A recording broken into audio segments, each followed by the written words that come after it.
बिस्मिल्लाहिर्रहमानिर्रहीम। अस्सलामुअलैकुम dear students. मैं उम्मीद करता हूँ कि आप खैरियत से होंगे। आज ना मैं आपके लिए टेंसेस का चार्ट बनाने जा रहा हूँ और ये मैं कोशिश करूँगा कि आपको समझाऊँ इसमें कुछ, क्योंकि मैंने देखा है कि कुछ बच्चे जो है ना उनकी इंग्लिश तो बहुत ज़्यादा आउट क्लास होती है, लेकिन फिर अगर टेंसेस की बात की जाए तो वो कंफ्यूज हो जाते हैं। तो वो इसलिए होता है क्योंकि इंग्लिश बोलने में तो कोई मसला नहीं है, आप बेशक टेंसेस का ख्याल ना भी करें, लेकिन जब लिखना है ना तो फिर चेकर जो है ना, ख़ास तौर पर स्टूडेंट्स के लिए ना, चेकर को वाक़तन टेंसेस देखने पड़ते हैं और अगर आपने उसके टेंस के मुताबिक जो है जुमला नहीं लिखा ना तो फिर वो आपको मार्क्स तो नहीं देगा। तो इसके लिए ना फिर थोड़ा बहुत आपको टेंसेस की हाव होनी चाहिए। वैसे स्पीकिंग के लिए फिर इतना मसला नहीं होता। अच्छा जी, यहाँ पर हम तीनों वर्ब की जो फॉर्म है उसके ऊपर भी बात करेंगे कि किस टेंस में कौन सी फॉर्म इस्तेमाल होती है, और इसके अलावा हेल्पिंग वर्ब्स जो है ना उसके ऊपर बात करेंगे, और थोड़ा बहुत जो है ना वो पहचान जो है ना टेंसेस की, उसके ऊपर भी बात करेंगे कि किस टेंस की क्या पहचान है, जुमले में कौन सा लफ्ज़ आ जाए तो पता लग जाता है कि ये कौन सा टेंस है। चलें फिर स्टार्ट करते हैं। अच्छा जी बच्चों, अब अगर आप गौर करें तो टोटल तीनों जो है ना ज़माने, प्रेजेंट, पास्ट, फ्यूचर, उन तीनों के ना चार चार आगे फिर मज़ीद बनते हैं, जैसे present definite, present continuous, present perfect continuous. ऐसे ही past indefinite, past continuous, past perfect continuous, future indefinite, future continuous, future perfect continuous. अच्छा जी, ये टोटल 12 जो है ना वो आपको पता टेंसेस होते हैं। अब अगर सबसे पहले टेंस की बात की जाए, प्रेजेंट इंडेफिनेट, ठीक है बच्चों, प्रेजेंट आपको इधर से और इंडेफिनेट इधर से, ये बॉक्स बनता है। इधर से वर्टिकल आऊँ तो ये और हॉरिजॉन्टल जाऊँ तो ये। अच्छा, प्रेजेंट इंडेफिनेट की जो पहचान है ना वो अगर आप गौर करें तो जुमले के लास्ट में ता है, ती है वगैरह आ जाए, ता है, ती है, तो हम समझ जाते हैं कि ये जो है ना प्रेजेंट इंडेफिनेट है। अब इसमें एक बात और भी है कि ही, शी, इट या सिंगल नेम आ जाए तो हम एस या ई एस का इजाफ़ा करते हैं। किसके साथ करते हैं? सिर्फ़ और सिर्फ फर्स्ट फॉर्म, वर्ब की फ़र्स्ट फॉर्म के साथ। और वर्ब की फ़र्स्ट फॉर्म आपको पता है, अगर मैं यहाँ पे मैंने एक ही जो है ना वर्ब इस्तेमाल किया है, गो, उसी के आगे तीनों फॉर्म्स को यूज़ किया ताकि आपको ना ज़रा अच्छी समझ आ सके। मैं जाता हूँ, आई गो, सब्जेक्ट आपका था आई, और आपका जो वर्ब है वो क्या है? गो।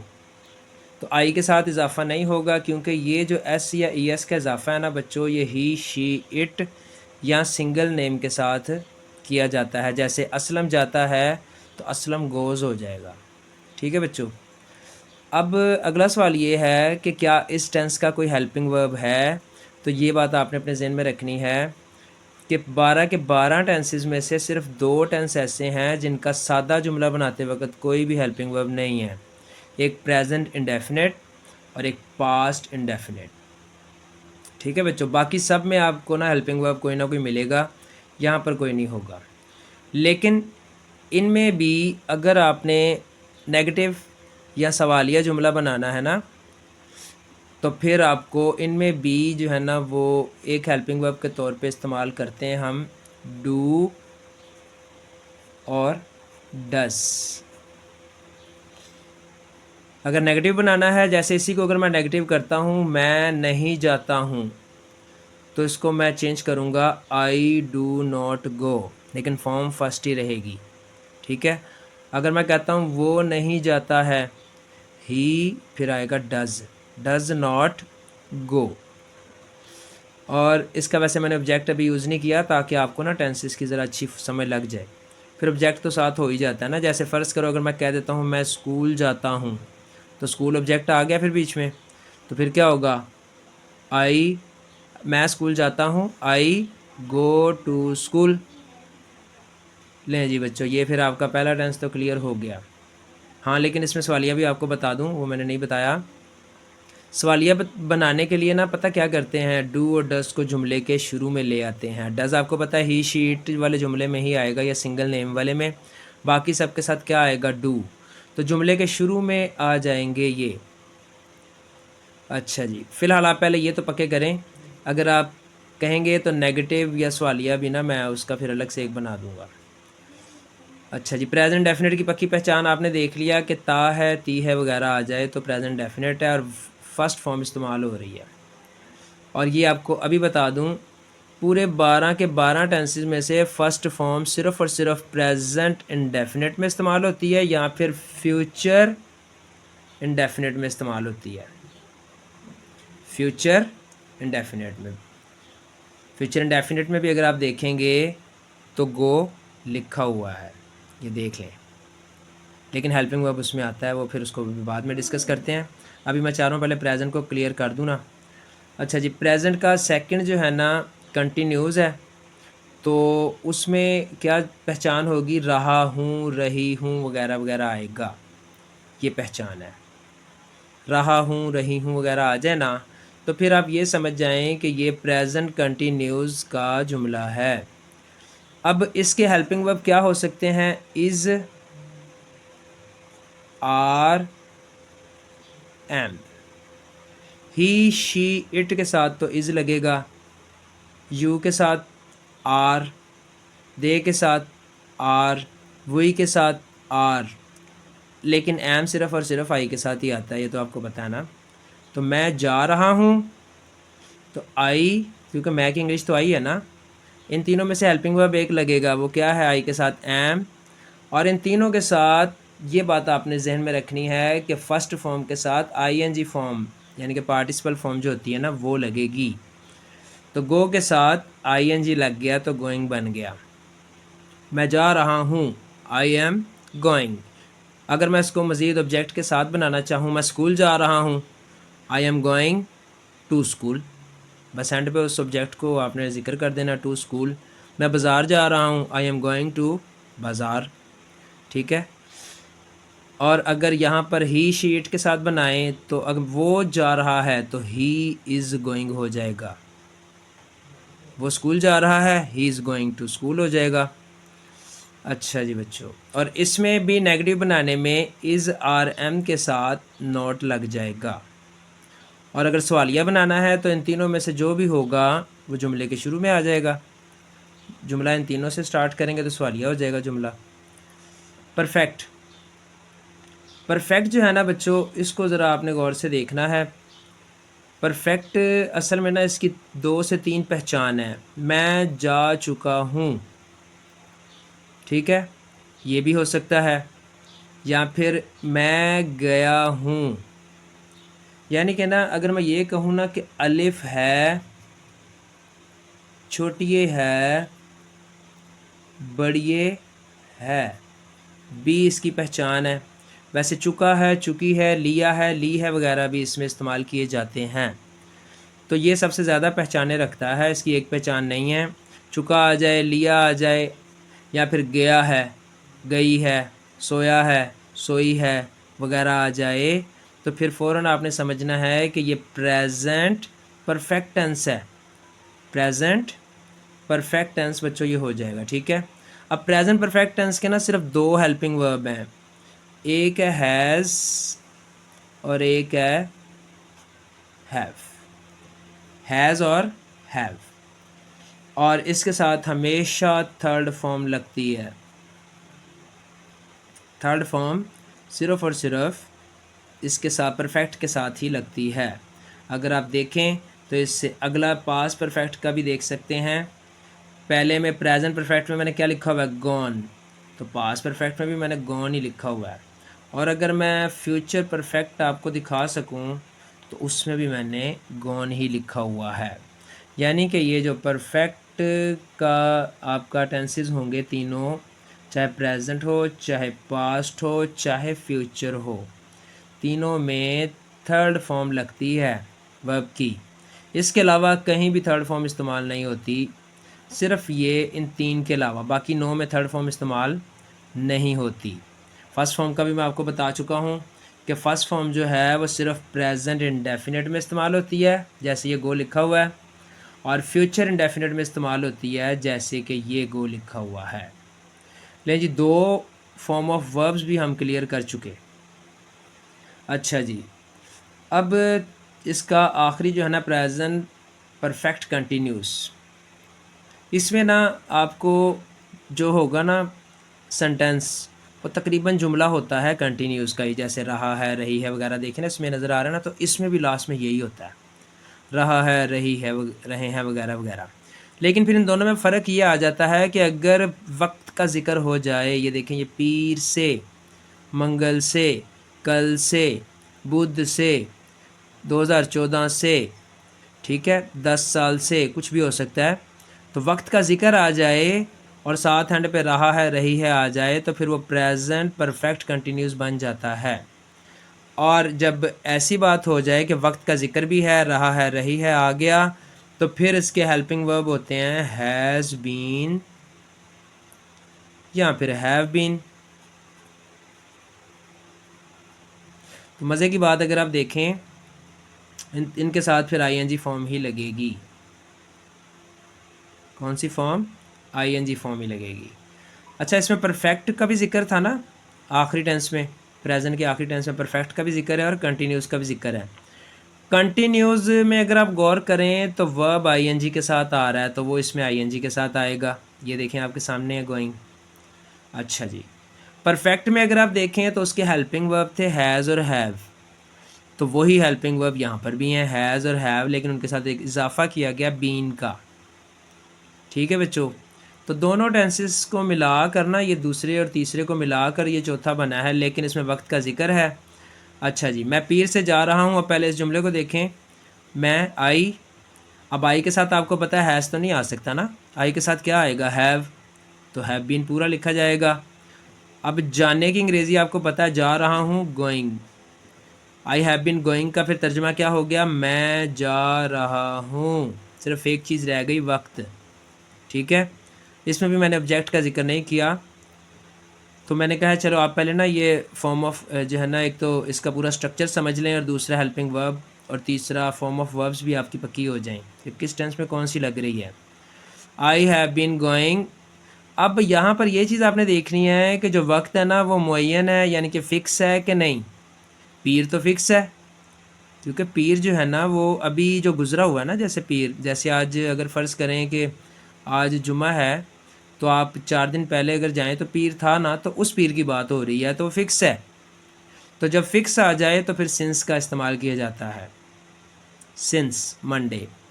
और अगर मैं ये कहूँ कि मैं पिछले हफ्ते से जा रहा हूँ, तो फिर फॉर का लफ्ज़ इस्तेमाल होगा, ठीक है, फॉर लास्ट वीक। अगर वक्त मुय्यन ना हो, जैसे 2 घंटे से जा रहा हूँ, 2 दिन से, 2 साल से, 10 साल से, ठीक है, तो फिर वो मुय्यन नहीं है, फ़िक्स नहीं है, तो फिर उसके लिए फ़ोर का लफ्ज़ इस्तेमाल होता है। लें जी बच्चों, ये अब आपका प्रेजेंट जो है ना वो मैंने क्लियर कर दिया है। मैं उम्मीद कर रहा हूँ कि आपको समझ आई होगी। अब हम बात करने जा रहे हैं पास्ट की। पास्ट जो है ना उसकी पहचान है कि जुमले के लास्ट में अलिफ छोटी ए या बड़ी आ जाए, तो आप समझ जाएं कि ये पास्ट इंडेफिनिट है। पास्ट और इस तरफ से इंडेफिनिट, ये इसका कालम बनता है। मैं गया, आई वेंट, और ये 12 के 12 टेंसों में से मज़े की बात है कि सिर्फ़ और सिर्फ सेकंड फॉर्म पास्ट इंडेफिनिट में ही इस्तेमाल होती है, और इसका कोई हेल्पिंग वर्ब इसमें भी नहीं इस्तेमाल किया जाएगा। सब्जेक्ट के फ़ौरन बाद वर्ब लिख दिया, देखें, आई वेंट, तो सिर्फ़ और सिर्फ सेकंड फॉर्म 12 टेंसों में से एक टेंस में इस्तेमाल हो रही है। वो कौन सा टेंस है? Past indefinite. अच्छा जी, और फर्स्ट फॉर्म प्रेजेंट इंडेफिनिट, और फ्यूचर इंडेफिनिट में गो, देखें ये गो और ये भी गो। और जो थर्ड फॉर्म है वो मैं आपको बता चुका हूँ कि परफेक्ट में इस्तेमाल होती है। अच्छा जी, अगर आप गौर करें तो इंडेफिनिट वाला टोटल क्लियर हो गया पहली और दूसरी फॉर्म के साथ, गो वेंट, गो। परफेक्ट भी क्लियर हो गया, गॉन गॉन गॉन। लेकिन मज़े की बात यह है कि बाकी फिर तीनों हमारे वर्ब की तीनों फॉर्म्स तो क्लियर हो गई ना, पहली, दूसरी, तीसरी। तो अभी तो 6 हुए हैं, 3 ऊपर के और 3 ये तीसरे, 6 हुए हैं। तो फिर बाकी गौर से अगर आप देखेंगे ना तो पार्टिसिपल चल रही है ING form, going going going going going, और इधर भी देखें गोइंग। वाह जी वाह। इसका मतलब कि 6 टेंसेज ऐसे हैं कि जिसमें सिर्फ आईएनजी फॉर्म चल रही है, कंटिन्यूस के और परफेक्ट कंटिन्यूस के। अच्छा जी, तो अब मैंने देखा कि मैं गया कि जो है ना हमने प्रेजेंट पास्ट इंडेफिनिट का क्या किया है, मैं गया, आई वेंट। तो इसमें अलिफ छोटी है बड़ी है आपको आ जाए तो आप जो है ना वो सेकंड फॉर्म लगा सकते हैं। अब अगली बात यह है कि इसमें भी तो नेगेटिव बन सकता है, इसमें भी तो सवालिया बन सकता है, तो फिर उसके लिए क्या किया जाएगा? तो फिर उसके लिए यहाँ पर डिड इस्तेमाल किया जाता है। प्रेजेंट डेफिनेट में डू और डज, और पास्ट इंडेफिनेट में क्या, डिड, क्योंकि इन दोनों का हेल्पिंग वर्ब नहीं होता। बाकी सबका हेल्पिंग वर्ब आपको नज़र आ रहा होगा, मैं आपको बताऊंगा। ये देखें, जैसे इसका इज़ आर एम था, इसका हैज़ और हैव है, और नीचे वाले का हैज़ बिन और हैव बिन है। लेकिन यहाँ पर इसका डू और डज जो है ना वो सवालिया और नेगेटिव के लिए है, सिर्फ सादा जुमले के लिए नहीं है। इधर भी ये डिड जो है ना ये सवालिया और नेगेटिव के लिए है, और नेगेटिव बनाना तो इसके साथ नॉट लग जाएगा, डिड नॉट। और अगर सवालिया बनाना है तो डिड को जुमले के शुरू में ले आएंगे। हाँ, लेकिन एक बात ज़रूर अपने जहन में रखनी है कि डिड आ गया तो फिर आपने सेकंड फॉर्म इस्तेमाल नहीं करनी। पास्ट इंडेफिनिट में भी ना फिर फर्स्ट फॉर्म ही लगती है, डिड आ गया तो, क्योंकि डिड के बाद हमेशा फर्स्ट फॉर्म आती है। जैसे अगर मैं ये कह दूं कि क्या मैं गया, क्या मैं गया, तो क्या होगा? अब मैं चले यहाँ पे लिख देता हूँ।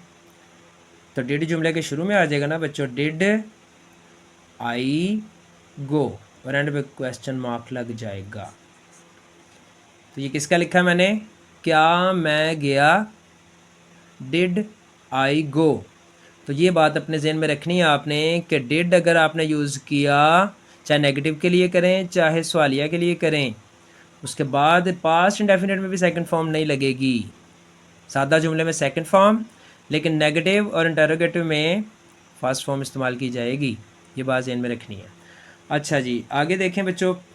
इससे आगे अगर आप गौर करें पास्ट कंटिन्यूज़ में, तो फिर ये रहा, कंटिन्यूस सारे रहा के साथ ही होते हैं। देखिए, ये रहा हूँ, ये रहा था, ये रहा हूँगा, गा का लफ्ज़ आ गया, फ्यूचर। रहा कंटिन्यूस, रहा कंटिन्यूस, था पास्ट, पास्ट कंटिन्यूस हो गया, रहा कंटिन्यूस, हूँ प्रेजेंट कंटिन्यूस। तो देखा, रहा हूँ, रहा था, रहा हूँगा, I N G I N G I N G. हाँ, अब यहाँ पर आपने ये देखना है पास्ट कंटिन्यूज़ में ना इसके भी हेल्पिंग वर्ब मौजूद हैं, जैसे कि प्रेजेंट के थे ना इज़ारम, इसके भी हैं। वो क्या है जी? वो हैं वाज और वर, वाज और वर। अब यहाँ पे आपको पता होना चाहिए कि वर जो है ना वो किसके साथ इस्तेमाल होता है, और इतनी बात तो मेरा ख्याल सबको पता भी होती है। फिर भी अगर ना पता हो तो आप कमेंट्स में पूछ सकते हैं। मैं जा रहा था, तो क्या होगा बच्चों? I was going. ठीक है। मैं स्कूल जा रहा था, I was going to school. Object तो बाद में ही आएगा ना फिर। मैं स्कूल जा रहा था, I was going to school. इसमें अगर आपने नेगेटिव करना है तो वाज और वर के साथ नॉट लग जाएगा। नेगेटिव की सूरत में इंटरोगेटिव करना है तो फिर ये वाज और वर जुमले के शुरू में आ जाएंगे। अच्छा जी, अब अगला देखें बच्चों, पास परफेक्ट। जा चुका था या गया था भी हो सकता है ना, जैसे मैंने अभी पीछे आपको बताया अलिफ है, छोटी है, बड़ी है, तो यहाँ पर भी हो सकता है अलिफ था, छोटी था, बड़ी था। तो बच्चों अगर इस तरह आ जाए अलिफ था या थी या थे, छोटी था, थी, थे वगैरह आ जाए ना बच्चों, तो फिर या चुका था, चुकी थी, या लिया था, लिए थे वगैरह आ जाए, तो इसकी तीनों हैं। तो तीनों की सूरत में आपको समझ लग जाएगी कि ये पास परफेक्ट है। तो पास परफेक्ट का सिर्फ एक ही हेल्पिंग वर्ब है जो मैंने लिख दिया, सिर्फ और सिर्फ हैड। इस लिहाज से ये आसान है कि इसमें कोई परेशानी नहीं है। आई आ जाए तब भी हैड लगना है, वी आ जाए तब भी हैड ही लगना है, शी आ जाए तब भी हैड लगना है, दे आ जाए तब भी हैड लगना है। और हैड के बाद फॉर्म कौन सी आती है? Third form, gone.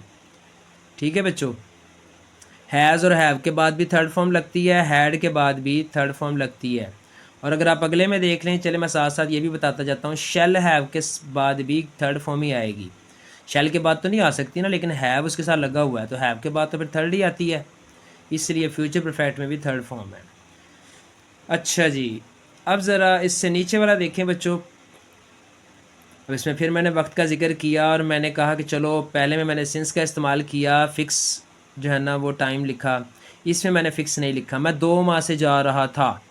अब नहीं पता कि कौन से 2 माह हैं, लेकिन इसके हेल्पिंग वर्ब जो है ना बच्चों वो सिर्फ एक ही है, हैड बीन। बस जो मैंने इस्तेमाल कर दिया ना, हैड बीन ही है इसका, और कोई नहीं है हैड के साथ ही। क्योंकि आप अगर ऊपर देखें तो एक ही हेल्पिंग वर्ब था ना, हैड। यहाँ पे अगर आप ऊपर देखें तो 2 थे, तो फिर उन दोनों के साथ बीन लगाया हमने, लेकिन यहाँ पे एक ही है तो उसके साथ ही बीन लगेगा और वो अगले टेंस में इस्तेमाल होगा। और आपको पता है यहाँ पर आईएनजी फॉर्म तो लगेगी। मैं 2 माह से जा रहा था, तो मैं की इंग्लिश क्या है? आई। उसके बाद रहा था है तो आपने हैड बीन लगा दिया, और उसके बाद फिर जाने की इंग्लिश आपको पता गो है, तो फिर आईएनजी लगेगा ना, बीन के बाद आईएनजी लगता है, आई हैड बीन गोइंग।